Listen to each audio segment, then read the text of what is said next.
Syederalun, pada hari ketiga libur Idul Adha 1443 Hijriah, pada Selasa 12 Juli 2022, sejumlah lokasi wisata ramai dikunjungi wisatawan, tidak terkecuali Museum Tsunami Aceh.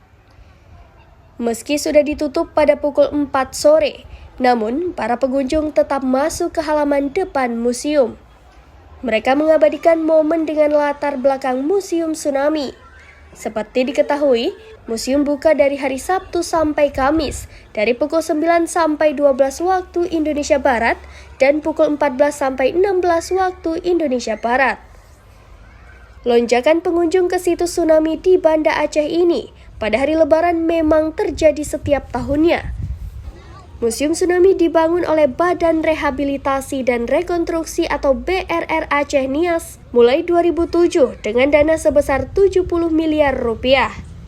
Museum Tsunami merupakan hasil desain Ridwan Kamil yang saat ini menjabat sebagai Gubernur Jawa Barat. Situs ini kini menjadi objek wisata tersendiri bagi pengunjung dan sebagai pengingat dahsyatnya musibah dan tsunami yang melanda daratan Aceh 2004 silam. Dari Banda Aceh, Henry, Serambi On TV.